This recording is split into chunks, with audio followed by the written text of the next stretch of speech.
ಓಂ ಶ್ರೀ ಗುರು ಬಸವಲಿಂಗಾಯ ನಮಃ. ಎಲ್ಲರಿಗೂ ಭಕ್ತಿಯ ಶರಣಾರ್ಥಿಗಳು.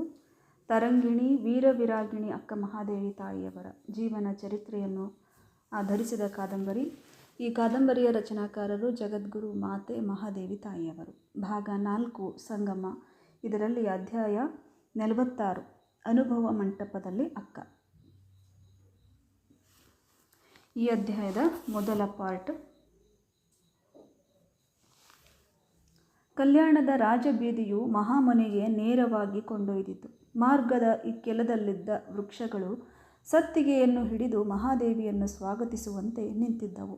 ವಿಭೂತಿ, ರುದ್ರಾಕ್ಷಿ, ಇಷ್ಟಲಿಂಗಗಳನ್ನು ಧರಿಸಿ ಸಾತ್ವಿಕ ಮುಖಮುದ್ರೆ ಹೊತ್ತ ಅನೇಕ ಶರಣರು ಗುಂಪು ಗುಂಪಾಗಿ ಹೋಗುವ ಪಥವನ್ನೇ ಮಹಾದೇವಿ ಅನುಸರಿಸಿದಳು. ಧರ್ಮಲಾಂಛನಧಾರಿಗಳನ್ನು ಕಂಡ ತಕ್ಷಣವೇ ಪರಿಚಿತರಿರಲಿ ಇಲ್ಲದಿರಲಿ ಎದುರಾದವರು ಶರಣು ಎಂದು ಕೈ ಜೋಡಿಸಿ ಮುಗುಳ್ನಕ್ಕು ಮುಂದೆ ಸಾಗುತ್ತಿದ್ದರು. ರಾಜಬೀದಿಯ ಒಂದು ಮಗ್ಗುಲಿಗೆ ದೊಡ್ಡದಾದ ಮಹಾದ್ವಾರ. ಅದಕ್ಕಂಟಿಕೊಂಡು ಆಳೆತ್ತರದ ಪೌಳಿ ದೂರದವರೆಗೆ ಸಾಗಿತ್ತು. ಮಹಾದ್ವಾರದ ಮೇಲೆ ಹಾರುತ್ತಿದ್ದ ಕಾವಿಯ ಬಣ್ಣದ ಧ್ವಜ ಷಟ್ಕೋನ ಆಕಾರದ ಚಿತ್ರವನ್ನು ನಟ್ಟ ನಡುವೆ ಓಂ ಅಕ್ಷರವನ್ನು ಒಳಗೊಂಡಿತ್ತು. ಮಹಾದೇವಿ ಆ ಪ್ರಶಾಂತ ವಾತಾವರಣದಲ್ಲಿ ಸಂಪ್ರೀತಳಾಗಿ ಒಳಹೊಕ್ಕಳು. ಮಹಾದ್ವಾರವನ್ನು ದಾಟಿ ವಿಶಾಲವಾದ ಉದ್ಯಾನವನ. ಎದುರುಗಡೆಯೇ ಮಹಾಮನೆಯ ಮುಖ್ಯ ದ್ವಾರ. ಸುಂದರ ಕಲಾಕೃತಿಯ ಕಮಾನಿನಿಂದ ಶೋಭಿತವಾದ ಅದು ಮಹಾಮಂತ್ರಿಯ ನಿವಾಸ. ರಾಜಕೀಯ ಸಂದರ್ಶನಕ್ಕೆ ಹೋಗುವವರು ನೇರವಾಗಿ ಹೋಗುತ್ತಿದ್ದರು. ಅನುಭವಗೋಷ್ಠಿಗೆ ಬಂದವರು ಬಲಕ್ಕೆ ಹೊರಳುವ ಪಥದಲ್ಲಿ ಸಾಗಿ ಅನುಭವ ಮಂಟಪದ ದ್ವಾರಕ್ಕೆ ಬಂದು ನಿಲ್ಲುತ್ತಿದ್ದರು. ಮಂಟಪದ ದ್ವಾರವು ಸ್ವಲ್ಪ ಅಂತರದಲ್ಲಿರುವಾಗಲೇ ಶರಣನೊಬ್ಬ ಧಾವಿಸಿ ಬಂದು ಶರಣು ಎಂದು ಸ್ವಾಗತಿಸಿ ಕಲ್ಲಿನ ಬಾನೆಯೊಂದನ್ನು ತೋರಿಸಿ ತಂಬಿಗೆಯಿಂದ ನೀರನ್ನು ಹಾಕಿ ಒದ್ದೆ ಒರೆಸಲು ವಸ್ತ್ರ ನೀಡಿದ. ಮಹಾದೇವಿ ಕೈಕಾಲು ಮುಖ ತೊಳೆದು ಒರೆಸಿಕೊಂಡು ವಸ್ತ್ರವನ್ನು ಹಿಂತಿರುಗಿಸಿ ಮುಂದೆ ನಡೆದಳು. ಮಂಟಪದ ದ್ವಾರದ ಮುಂದಿನ ಅಂಕಣದಲ್ಲಿ ನಿಂತ ಉಗ್ಗಡಿಸುವ ಕಾಯಕದ ಬಿಬ್ಬಿದೇವಯ್ಯನು ವಚನವನ್ನು ಹಾಡುತ್ತಾ ಸ್ವಾಗತಿಸಿ ವಿಭೂತಿಯನ್ನು ಕೈಗೆ ಕೊಟ್ಟು ಶರಣು ಸಲ್ಲಿಸಿದ. ಭಾವಭ್ರಮೆವಂತರು ಬಾರದಿರಿ, ಜ್ಞಾನಹೀನರು ಬೇಗ ಹೋಗಿ, ತ್ರಿವಿಧ ಮಲಕ್ಕೆ ಕಚ್ಚಿ ಮುಚ್ಚಿ ಹೊಡೆದಾಡುವ ರತ್ತಲಿರಿ, ನಿರುತ ಸ್ವಯಾನುಭಾವರು ಬನ್ನಿ, ಪರಬ್ರಹ್ಮ ಸ್ವರೂಪರು ಬನ್ನಿ, ಏಕಲಿಂಗ ನಿಷ್ಠಾಪರ ದೃಢವಂತರು ಬನ್ನಿ, ಸನ್ಮಾರ್ಗ ಸತ್ಕ್ರಿಯಾವಂತರು ಬನ್ನಿ ಎಂದು ಎನಗೆ ಕೊಟ್ಟ ಕಾಯಕ ಕೂಡಲ ಸಂಗಮ ದೇವರಲ್ಲಿ ಬಸವಣ್ಣ. ಮಹಾದೇವಿ ವಚನವನ್ನು ಮನನಿಸುತ್ತಾ ಬಲಬದಿಯ ಕಟ್ಟೆಯ ಮೇಲಿದ್ದ ವಿಭೂತಿ ಮಂಟಪದಲ್ಲಿ ಕುಳಿತು ಭಸ್ಮವನ್ನು ಧರಿಸಿಕೊಂಡು ಮೇಲೆದ್ದಳು. ಗೋಷ್ಠಿಯು ಆರಂಭವಾಗಿ ಹಲವು ನಿಮಿಷಗಳಾದವು. ತಾವು ಒಳಗೆ ನಡೆಯಿರಿ ಎಂದು ನುಡಿದು ದೇವಯ್ಯ ತನ್ನ ಕಾಯಕದಲ್ಲಿ ಮಗ್ನನಾದ. ಅಷ್ಟರಲ್ಲಿ ಮಹಾದೇವಿಯನ್ನು ಕಂಡ ಊರ್ವ ಶರಣನು ಅನುಭವ ಮಂಟಪದ ಒಳಗೆ ಹೋಗಿ ಬಂದ ಬಗ್ಗೆ ತಿಳಿಸುತ್ತಲೇ ಎಲ್ಲರ ಹೃದಯಗಳು ರೋಮಾಂಚಿತಗೊಂಡವು. ಮೆಲ್ಲನೆ ಗುಜುಗುಜು ಆರಂಭವಾಯಿತು. ಶಾಂತಿ, ಯಾರೂ ಸ್ಥಾನ ಬಿಟ್ಟು ಕದಲಲಾಗದು, ಪ್ರಭುದೇವರು ನುಡಿದರು. ಎಲ್ಲರ ಉತ್ಸಾಹವು ಅದುಮಲ್ಪಟ್ಟಿತು. ನಾನೊಬ್ಬ ತುಂಟ ಮಗ ಎನ್ನುವುದು ಅಪ್ಪನವರಿಗೂ ಗೊತ್ತು ಎಂದು ನಗುತ್ತಾ ಮಡಿವಾಳ ಮಾಚಿದೇವರು ತಮ್ಮ ಆನಂದವನ್ನು ಹತ್ತಿಕ್ಕಿಕೊಳ್ಳಲಾರದೆ ಮೇಲಕ್ಕೆದ್ದು ಓಡಿ ಹೋಗಿ ಸಿದ್ಧಪಡಿಸಿಟ್ಟುಕೊಂಡಿದ್ದ ನಡೆಮುಡಿಯನ್ನು ಹೊಸ್ತಿಲಿಗೆ ಹಾಸಿ, ಶರಣು ಶರಣಾರ್ಥಿ, ದಯಮಾಡಿಸಬೇಕು ತಾಯಿ, ನಡೆವ ಮಡಿಯ ಮೇಲೆ ಪಾದವಿಟ್ಟು ಮುನ್ನಡೆಯಬೇಕು ಎಂದು ಕೈ ಮುಗಿದು ಸ್ವಾಗತಿಸಿದರು. ಮಹಾದೇವಿ ಹೃದಯ ತುಂಬಿದ ಗೌರವದಿಂದ ಅವರನ್ನು ದಿಟ್ಟಿಸಿದಳು. ಎತ್ತರವಾದ ಆಕೃತಿ, ಕಣ್ಣುಗಳಲ್ಲಿ ತುಂಬಿದ ತತ್ವನಿಷ್ಠೆ, 50 ದಾಟಿದ ವಯಸ್ಸಿನಲ್ಲೂ ಕಾಂತಿಯುಕ್ಕುವ ಸದೃಢ ಶರೀರ, ತತ್ವನಿಷ್ಠೆಯ ಜೊತೆಗೆ ಅಪೂರ್ವವಾದ ವಾತ್ಸಲ್ಯ ಗೌರವಗಳನ್ನು ಮೇಳವಿಸಿಕೊಂಡ ನೋಟ. ಕಲಿದೇವರ ದೇವನ ಕಂದ ಮಡಿವಾಳ ಮಾಚಿದೇವನಾನು ತಮ್ಮ ಪರಿಚಯವನ್ನು ತಾವೇ ಮಾಡಿಕೊಟ್ಟರು. ಶರಣರ ಬಟ್ಟೆಗಳೊಡನೆ ಭವಜೀವಿಗಳ ಹೃದಯದ ಕೊಳೆಯನ್ನು ತೊಳೆಯುವ ಮಾಚಿ ತಂದೆಗೆ ಶರಣು ವಿನಯವಾಗಿ ಬಾಗಿ ಕೈ ಜೋಡಿಸಿದಳು. ಇಂತಹ ಮಹಾನುಭಾವ ವಿನಯ ತುಂಬಿ ಮಡಿ ಹಾಸಿದರೆ ತಾನದನ್ನು ಪಾದದಿಂದ ಮೆಟ್ಟುವುದೇ ಮನಸ್ಸಿಗೆ ಸರಿಬರದೆ ಮಹಾದೇವಿ ಬಾಗಿ ಅದನ್ನು ಎತ್ತಿಕೊಂಡು ಮೈ ಮೇಲೆ ಹೊದ್ದು ಮತ್ತೆ ಭಕ್ತಿಯಿಂದ ತೆಗೆದು ಕೆಳಗಿರಿಸಿ ಮಡಿಯನ್ನು ತುಳಿಯದೆ ಪಕ್ಕದಲ್ಲಿ ನಡೆಯತೊಡಗಿದಳು. ಇಡೀ ಸಭೆಯೆಲ್ಲ ಸ್ತಬ್ಧವಾಯಿತು. ತೀವ್ರವಾಗಿ ಉಸಿರಾಡಿದರೂ ಕೇಳುವಷ್ಟು ಶಾಂತಿ ಅಲ್ಲಿ ನೆಲೆಸಿತ್ತು. ಎಲ್ಲರ ಹೃದಯಗಳು ಜಯಕಾರ ಮಾಡಲು ಮೊರೆಯುತ್ತಿದ್ದರೂ ಪ್ರಭುದೇವರ ಆಜ್ಞೆಗಾಗಿ ಕಾಯುತ್ತಾ ಗೊಂಬೆಗಳಂತೆ ಕುಳಿತಿದ್ದರು. ಅಪರಿಚಿತರು ತಿನಿಸನ್ನು ಮುಂದೆ ಹಿಡಿದಾಗ ತಿನ್ನಬೇಕೆಂಬ ಆಸೆ ಉತ್ಕಟವಾಗಿದ್ದರೂ ಮಗು ತಿಂಡಿಯನ್ನೊಮ್ಮೆ ಒಪ್ಪಿಗೆಗಾಗಿ ತಾಯಿಯ ಮುಖವನ್ನೊಮ್ಮೆ ನೋಡುವಂತೆ ಶರಣರು ಪ್ರಭುದೇವರನ್ನೊಮ್ಮೆ ಮಹಾದೇವಿಯನ್ನೊಮ್ಮೆ ನೋಡತೊಡಗಿದರು. ಸುಂದರವಾದ ಶೂನ್ಯ ಪೀಠದ ಮೇಲೆ ಪ್ರಭುದೇವರು ಆಸೀನರಾಗಿದ್ದರು. ಅವರ ಅಕ್ಕಪಕ್ಕಗಳಲ್ಲಿ ಬಸವಣ್ಣ, ಚನ್ನಬಸವಣ್ಣನವರು ಕುಳಿತಿದ್ದರು. ನೆಲಕ್ಕೆ ಪೂರ್ಣವಾಗಿ ಹಾಸಿದ್ದ ರತ್ನಗಂಬಳಿಗೆ ಮೇಲೆ ಉಳಿದವರಿದ್ದರು. ಮಹಾದೇವಿ ನಡೆಯುತ್ತಾ ಬಂದು ಪೀಠಕ್ಕೆ ಸ್ವಲ್ಪ ದೂರದಲ್ಲಿ ನಿಂತಳು. ಅವಳ ಕಣ್ಣುಗಳು ಬಸವಣ್ಣನವರಿಗಾಗಿ ಹುಡುಕುತ್ತಿದ್ದವು. ಮಹಾದೇವಿ ಸಭಾಂಗಣದ ಮಧ್ಯೆ ಬರುತ್ತಲೇ ಸ್ವಾಗತಿಸಲು ಎದ್ದು ನಿಂತರು ಬಸವಣ್ಣನವರು. ಎತ್ತರವಾದ ನಿಲುವು, ವಿಶಾಲವಾದ ವಕ್ಷಸ್ಥಲ, ಹರವಾದ ಹಣೆಯ ಮೇಲೆ ಮೂಡಿ ನಿಂತ ಶಿವನ ನಗೆಯಷ್ಟು ಕಳಾಪೂರ್ಣವಾದ ಧವಳ ಭಸಿತ, ಬಿಳಿಯದಾದ ಉತ್ತರೀಯವೊಂದನ್ನು ಮೈ ಮೇಲೆ ಹೊದ್ದಿದ್ದ ಬಸವಣ್ಣನವರ ಎದೆಯ ಮೇಲೆ ರುದ್ರಾಕ್ಷಿ ಮಾಲೆ, ಇಷ್ಟಲಿಂಗಗಳು ಎದ್ದು ಕಾಣುತ್ತಿದ್ದವು.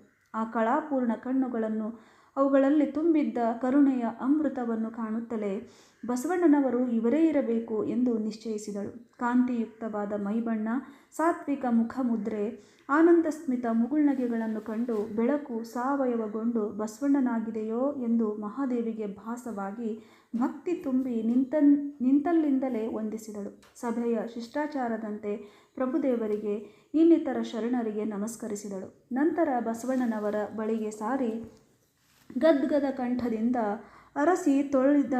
ಅರಸಿ ತೊಳಲಿದಡಿಲ್ಲ, ಹರಸಿ ಬಳಲಿದಡಿಲ್ಲ, ಬಯಸಿ ಹೊಕ್ಕರಿಲ್ಲ, ತಪಸ್ಸು ಮಾಡಿದಡಿಲ್ಲ, ಅದು ತಾಬಹ ಕಾಲಕ್ಕಲ್ಲದೆ ಸಾಧ್ಯವಾಗದು, ಶಿವನೊಲಿದಲ್ಲದೆ ಕೈಗೂಡದು, ಚನ್ನಮಲ್ಲಿಕಾರ್ಜುನನೆನಗೊಲಿದನಾಗಿ ನಾನು ಸಂಗನ ಬಸವಣ್ಣನ ಶ್ರೀಪಾದವ ಕಂಡು ಬದುಕಿದೆನು ಎಂದು ನುಡಿಯುತ್ತಾ ಪಾದಕ್ಕೆ ಸಾಷ್ಟಾಂಗವೆರಗಿದಳು. ಏಳು ಮಗಳೇ, ಬಸವಣ್ಣನವರು ಒಲವು ತುಂಬಿದ ದನಿಯಲ್ಲಿ ನುಡಿದರು. ಮಹಾದೇವಿಯನ್ನು ಸಭೆಗೆ ಪರಿಚಯ ಮಾಡಿಸುವ ಉದ್ದೇಶದಿಂದ ಹೇಳಿದರು.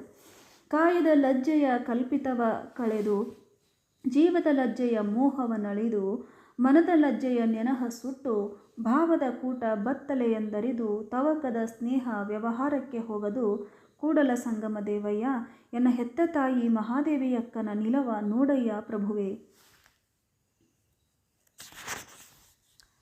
ಹೆತ್ತ ತಾಯಿ ಮಹಾದೇವಿಯಕ್ಕ ಎಂಬ ಶಬ್ದವನ್ನು ಕೇಳುತ್ತಲೇ ಮಹಾದೇವಿ ರೋಮಾಂಚಿತಳಾದಳು. ಆಕೆಯ ಮೈಗೂದಲು ನಿಮಿರಿ ನಿಂತು ಮಾತು ಮೂಕವಾಯಿತು. ನಂತರ ಸಾವರಿಸಿಕೊಂಡು ನುಡಿದಳು. ಅಂತಹ ದೊಡ್ಡ ಯೋಗ್ಯತೆ ನನ್ನದಲ್ಲ ತಂದೆ. ಶರಣರ ಮನೆಯ ತೊತ್ತಾಗಿರಲು ಚನ್ನಮಲ್ಲಿಕಾರ್ಜುನನ ಕೈ ಹಿಡಿದು ಬಂದ ನಿಮ್ಮ ಕರುಣೆಯ ಕಂದ ನಾನು ಎಂದು ಪಾದ ಬಿಟ್ಟು ಮೇಲಕ್ಕೆದ್ದು ನಿಂತಳು. ಬಸವಣ್ಣನವರು ಶರಣರನ್ನು ಪರಿಚಯಿಸತೊಡಗಿದರು. ಇವರು ಗುಹೇಶ್ವರ ಲಿಂಗದ ಅಲ್ಲಮಪ್ರಭು. ಆ ಕಡೆ ಕೂಡಲ ಚನ್ನ ಸಂಗಮದೇವರ ಶಿಶು ಚನ್ನಬಸವಣ್ಣ. ಮೊದಲ ಸಾಲಿನಲ್ಲಿ ಆ ಕಡೆಯಿಂದ ಮರಳುಶಂಕರ ದೇವರು, ಕೋಲಶಾಂತಯ್ಯ, ಮಾದಾರಧೂಳಯ್ಯ, ಮೋಳಿಗೆಯ ಮಾರಯ್ಯ, ಹಡಪದ ಅಪ್ಪಣ್ಣನವರು, ಜೇಡರ ದಾಸಿಮಯ್ಯ, ಶಿವಯೋಗಿ ಸಿದ್ದರಾಮೇಶ್ವರ, ತತ್ವವೀರ ಗಟ್ಟಿವಾಳಯ್ಯ, ಸಮಗಾರ ಹರಳಯ್ಯ. ಅತ್ತ ಕಡೆ ಶರಣೆಯರ ಗುಂಪಿನಲ್ಲಿ ಕ್ರಾಂತಿಗಂಗೋತ್ರಿ ಅಕ್ಕನಾಗಮ್ಮ, ಪುಣ್ಯಾಂಗನೆ ನೀಲಾಂಬಿಕೆ, ಮಹಾತಾಯಿ ಮೋಳಿಗೆಯ ಮಹಾದೇವಿಯಮ್ಮ, ಯೋಗ ಬಲ್ಲಿದೆ ಲಿಂಗಮ್ಮ ತಾಯಿ ಇಂಥವರೆಲ್ಲ ಈ ಮಹಾಮನೆಯ ಮಹಾನುಭಾವರು.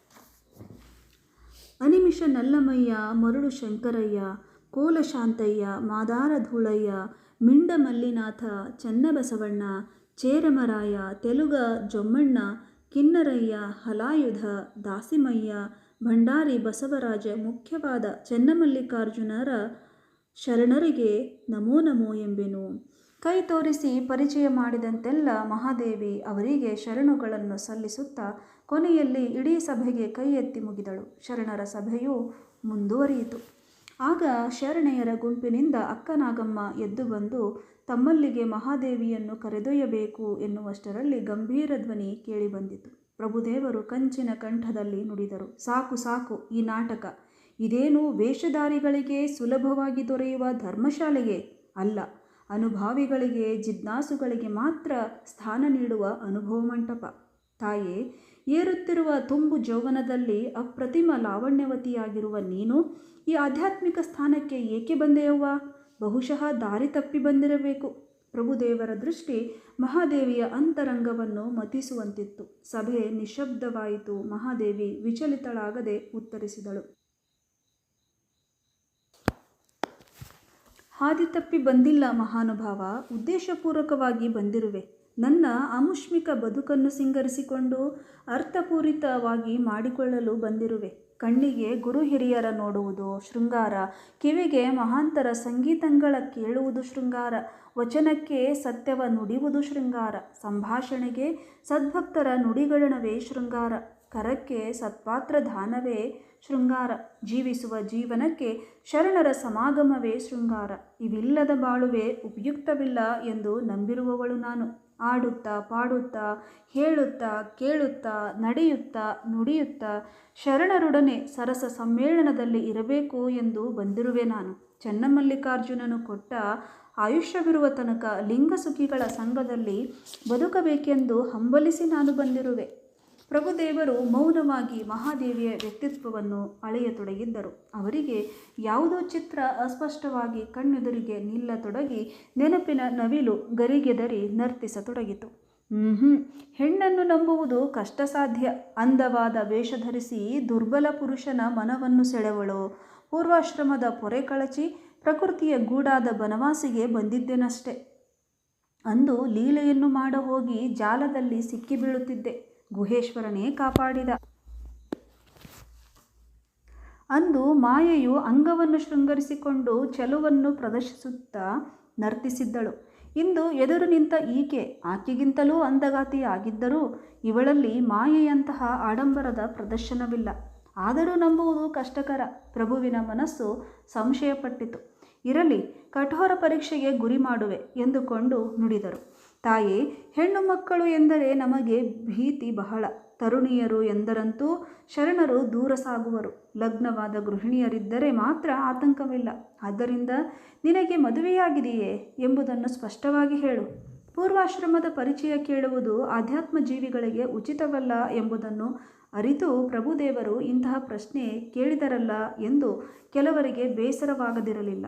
ಪ್ರಭುವೇ, ನನ್ನ ಮದುವೆಯ ವಿಷಯ ಜನಜನಿತವಾಗಿದೆಯಷ್ಟೇ. ಹರನನ್ನು ವರಿಸಬೇಕು ಎಂದು ಅನಂತ ಜನುಮಗಳಿಂದ ತಪಸ್ಸು ಮಾಡುತ್ತಲಿದ್ದೆ. ನಿನಗೆ ಪತಿ ಯಾರು ಎಂದಾಗ ಶಶಿಧರನ ಹೆಸರು ಹೇಳಿದೆ. ಆಗ ನನ್ನವರು ಅದಕ್ಕೆ ತಕ್ಕಂತೆ ಭಸ್ಮದ ಅನುಲೇಪನ ಮಾಡಿ ರುದ್ರಾಕ್ಷಿಯ ಕಂಕಣ ಕಟ್ಟಿದರು. ಚನ್ನಮಲ್ಲಿಕಾರ್ಜುನನೊಡನೆ ನನ್ನ ಮದುವೆಯಾಯಿತು. ಓ, ಸರಿ ಸರಿ, ಅಂತೂ ನಿನಗೆ ಮದುವೆ ಆಯಿತೆಂಬುದು ಸತ್ಯ.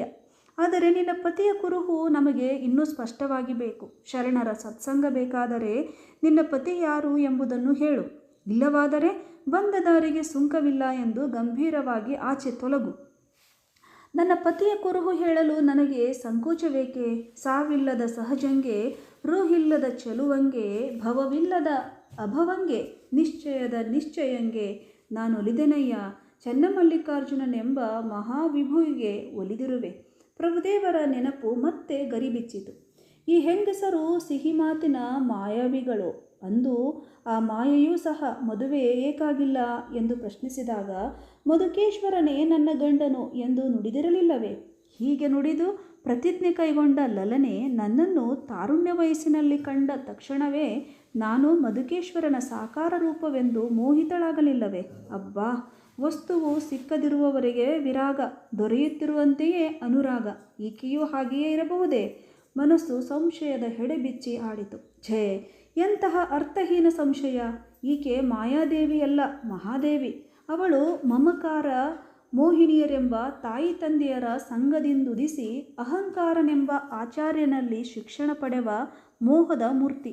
ಈಕೆ ಓಂಕಾರ ಲಿಂಗಮ್ಮರ ಸಂಯೋಗದಿಂದ ಜನ್ಮಿಸಿ ಶ್ರೀ ಗುರುಲಿಂಗದೇವರ ಕಾರುಣ್ಯ ಜಲದಲ್ಲಿ ಪೋಷಿತಳಾದ ವೈರಾಗ್ಯ ಮೂರ್ತಿ. ಕಾಮವೇ ಮೂರ್ತಿಗೊಂಡ ರಾಗಿಣಿಯಾಕೆ, ಭಕ್ತಿಯೇ ಮೈವೆತ್ತು ಬಿರಿದಿಹ ಶಿವಯೋಗಿಣಿ ಈಕೆ. ಇಡೀ ಜಗತ್ತನ್ನು ತೋರು ಬೆರಳಿನಿಂದ, ಕಣ್ಸನ್ನೆಯಿಂದ, ಅಪೂರ್ವ ಸೌಂದರ್ಯದಿಂದ ಗೆದ್ದೇನೆಂದು ಎದೆಸೆಟಿಸಿ ನಿಂತ ಉನ್ಮತ್ತಳಾಕೆ. ಜಗತ್ತಿನ ಕೂಸು ನಾನು ಎಂದು ಶರಣರ ಪಾದಧೂಳಿಗಾಗಿ ವಿನಯದಿಂದ ತಲೆಬಾಗಿರುವ ಮುಗ್ಧ ಮಗಳು ಈಕೆ. ಅಲ್ಲಿ ಜಗದ ಮುಂದೆ ಸೌಂದರ್ಯದ ಪ್ರದರ್ಶನ, ಇಲ್ಲಿ ಚನ್ನನಿಗೆ ಚೆಲುವಿನ ಅರ್ಪಣ. ತಾಮಸ ಕಳೆಯ ತೋರಿಕೆಯಿಂದ ಪುರುಷರ ಮನಗಳನ್ನು ಸೆಳೆಯುತ್ತಿದ್ದ ತರುಣಿ ಈಕೆ. ಸಾತ್ವಿಕ ಭಾವವೇ ಮೈವೆತ್ತು ಪುರುಷರ ಹೃದಯದಲ್ಲಿ ವಾತ್ಸಲ್ಯ ಮಿಡಿಯುವ ತರಳೆ ಈಕೆ. ಎತ್ತಣ ಸಂಬಂಧ, ಎಂತಹ ತುಲನೆ! ವಿವೇಕವು ದನಿ ಎತ್ತಿ ನುಡಿಯಿತು. ಮರುಕ್ಷಣವೇ ನೆನಪಿನ ಜಾಲದಿಂದ ಹೊರಬಂದು ಪ್ರಭುದೇವರು ಕೇಳಿದರು. ಪರಮಾತ್ಮನನ್ನು ಮದುವೆಯಾದೆ ಎಂದು ಅವಿವೇಕ ರಮಣೀಯವಾದ ಮಾತುಗಳನ್ನು ಹೇಳುತ್ತಿರುವೆ. ಮದುವೆ ಎಂದರೇನು? ಎರಡು ವ್ಯಕ್ತಿಗಳ ಸಂಯೋಗ, ತಮ್ಮ ತಮ್ಮಲ್ಲಿಯೇ ಅಲ್ಲ, ಸಮಾಜ ಸಾಕ್ಷಿಯಾಗಿ. ಅಂದಾಗ ನೀನು ಯಾರ ಸಾಕ್ಷಿಯಾಗಿ ಮದುವೆಯಾಗಿರುವೆಯಮ್ಮ? ಅದೇ ಗಂಭೀರತೆಯಿಂದ ಪ್ರಶ್ನಿಸಿದರು. ಇಷ್ಟಲಿಂಗ ದೀಕ್ಷೆಯನ್ನು ಮಾಡಿದ ಶ್ರೀ ಗುರುಲಿಂಗ ದೇವರು ತೆತ್ತಿಗರಾದರು. ಪರಮಾತ್ಮನು ಮದುವಣಿಗನಾದ. ನಾನು ಮದುವಳಿಗೆಯಾದೆ. ಆನಂದ ಹೊಂದಿ ಕಣ್ಣಿಂದ ಹರಿಸಿದ ಹರುಷ ಜಲವೇ ದಾರೋದಕವಾಗಿ ಸಮಸ್ತ ಮಾನವ ಕುಲವೇ ಈ ವಿಶ್ವ ಕುಟುಂಬತ್ವದ ವಿವಾಹ ಮಂಟಪದಲ್ಲಿ ಬಂಧು ಬಳಗ ನಿಬ್ಬಣವಾಗಿ ನೆರೆಯಿತು. ಅಂತಹ ಅನುರೂಪವರನನ್ನು ಲಗ್ನವಾದುದೊಂದೇ. ಅವನು ನನಗೆ ಕಾಣದಂತೆ ನನ್ನೊಡನೆ ಕಣ್ಣಾಮುಚ್ಚಾಲೆ ಆಡುತ್ತಿಹನು.